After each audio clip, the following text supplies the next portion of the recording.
Hello friends, आपका स्वागत है हमारे चैनल दीपक स्टडी 2.0 में। अगर आप चैनल पर नए हो तो चैनल को सब्सक्राइब कर लें और बेल आइकन को भी दबा लें, जिससे कि हमारी हर एक वीडियो का नोटिफिकेशन आपके पास आता रहेगा। और वीडियो को लास्ट तक देखना। मोस्ट इम्पोर्टेंट प्रश्न है जो कि एग्जाम में पूछे गए हैं और आगे भी पूछे जाएंगे।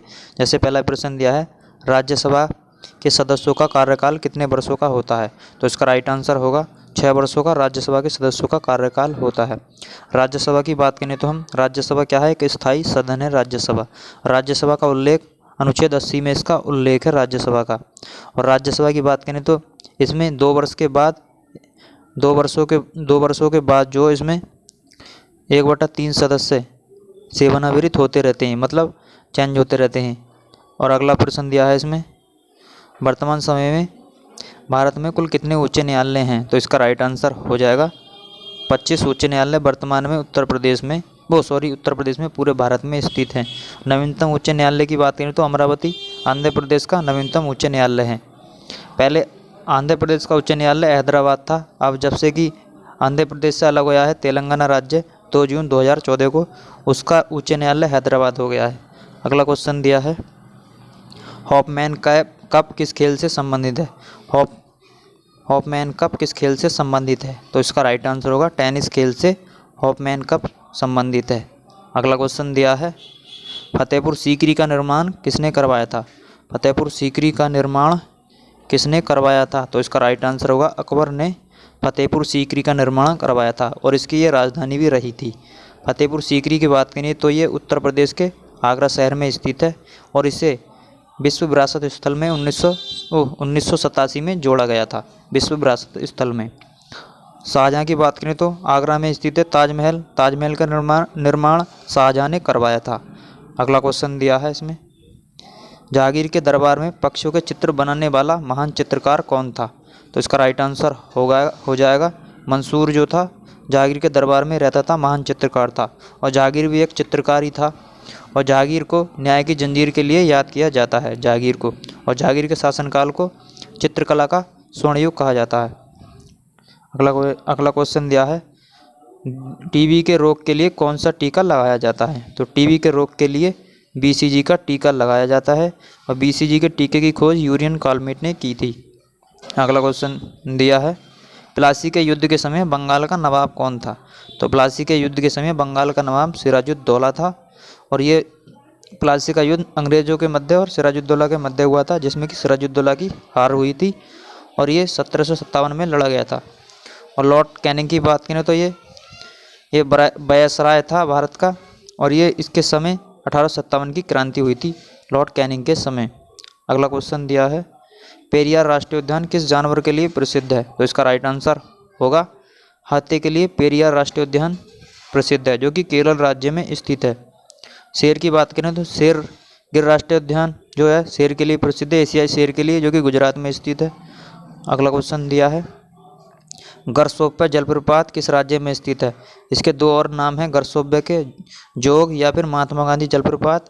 ये किस राज्य में स्थित है? तो ये कर्नाटक राज्य में स्थित है और ये सारावती नदी पर स्थित है। अगला क्वेश्चन दिया है, मनुष्य के शरीर में इंसुलिन का निर्माण कहाँ होता है? मनुष्य के शरीर में इंसुलिन का स्रावित कहाँ होती है? तो इसका राइट आंसर होगा अग्नाशय में होता है। अग्नाशय की बीटा कोशिका में इसका स्रावित होता है इंसुलिन का। और अग्नाशय की बात करें तो ये शरीर की एकमात्र मिश्रित ग्रंथि है ये अग्नाशय। यकृत की बात करें तो यकृत मनुष्य की सबसे बड़ी ग्रंथि है, यकृत लीवर। अगला क्वेश्चन दिया है, गुजरात की जीवन रेखा किस नदी को कहा जाता है? तो गुजरात की जीवन रेखा के नाम से नर्मदा नदी को जाना जाता है गुजरात की। और गुजरात का अहमदाबाद शहर साबरमती नदी के किनारे स्थित है। गोदावरी की बात करें तो ये दक्षिण भारत की सबसे लंबी नदी है गोदावरी। अगला क्वेश्चन दिया है, संविधान में संविधान संशोधन की प्रक्रिया को किस देश से लिया गया है? तो इसका राइट आंसर होगा दक्षिण अफ्रीका देश से संविधान संशोधन की प्रक्रिया को लिया गया है, जो कि भाग 20 में आता है संविधान संशोधन। और ये अनुच्छेद की बात करें तो 368 अनुच्छेद संविधान संशोधन से संबंधित है। अगला क्वेश्चन दिया है, मानव शरीर का ब्लड बैंक किसे कहा जाता है? तो मानव शरीर का ब्लड बैंक की बात करें तो प्लीहा को मानव शरीर का ब्लड बैंक कहा जाता है। और यकृत की बात करूँ तो अभी बताया था मैंने, मानव शरीर की सबसे बड़ी ग्रंथि यकृत है, लीवर। अग्नाशय मानव शरीर की एकमात्र मिश्रित ग्रंथि है यकृत। अस्थि मज्जा की बात करें तो लाल रक्त कणिकाओं का निर्माण जो होता है अस्थि मज्जा में होता है, लाल रक्त कणिकाओं का निर्माण। अगला क्वेश्चन दिया है, भारत की सबसे चौड़ी नदी कौन सी है? तो भारत की सबसे चौड़ी नदी की बात करें तो ब्रह्मपुत्र नदी जो है भारत की सबसे चौड़ी नदी है। गंगा नदी की बात करें तो भारत की सबसे लंबी नदी गंगा नदी है। दक्षिण भारत की बात करें तो दक्षिण भारत की सबसे लंबी नदी गोदावरी है।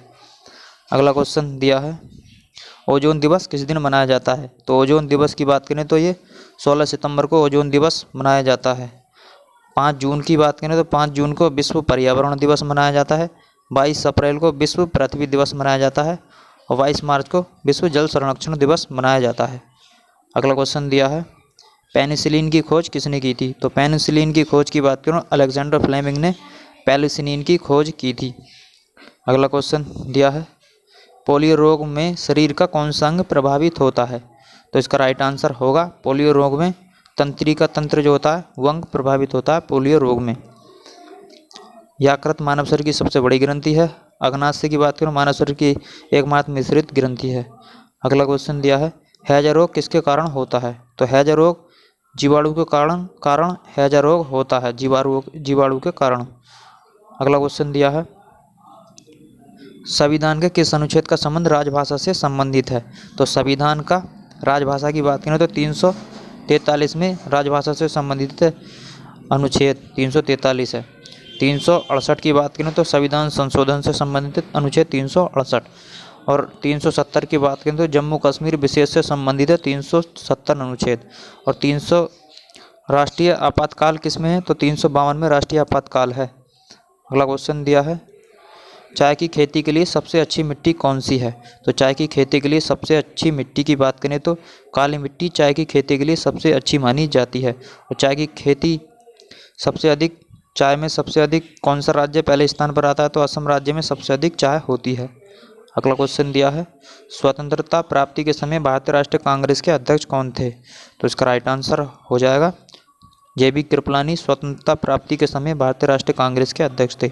महात्मा गांधी की बात करें तो महात्मा गांधी भारतीय राष्ट्रीय कांग्रेस के एक बार अध्यक्ष रहे थे 1924 में बेलगांव अधिवेशन में। अगला क्वेश्चन दिया है, भारत की 22 राजकीय भाषाओं को किस अनुसूची में रखा गया है? तो इसका राइट आंसर होगा 8वीं अनुसूची में 22 राजकीय भाषाओं को रखा गया है। 11वीं अनुसूची की बात करें तो हम 11वीं अनुसूची में पंचायती राज व्यवस्था से संबंधित है 11वीं अनुसूची। और 12वीं की बात करें तो नगर पालिकाओं से संबंधित है 12वीं अनुसूची। अगला क्वेश्चन दिया है, सत्यार्थ प्रकाश के लेखक कौन थे? तो इसका राइट आंसर होगा सत्यार्थ प्रकाश के लेखक की बात करें तो दयानंद सरस्वती सत्यार्थ प्रकाश के लेखक हैं। आर्य समाज की स्थापना की बात करें तो आर्य समाज की स्थापना स्वामी विवेकानंद ने आर्य समाज की स्थापना की थी। और राजाराम मोहन राय ने ब्रह्म समाज की स्थापना की थी, राजाराम मोहन राय ने। अगला क्वेश्चन दिया है, राज्य हड़प नीति किससे संबंधित है? तो राज्य हड़प नीति की बात करें तो लॉर्ड डलहौजी से संबंधित है। राज्य हड़प नीति लॉर्ड डलहौजी से संबंधित है।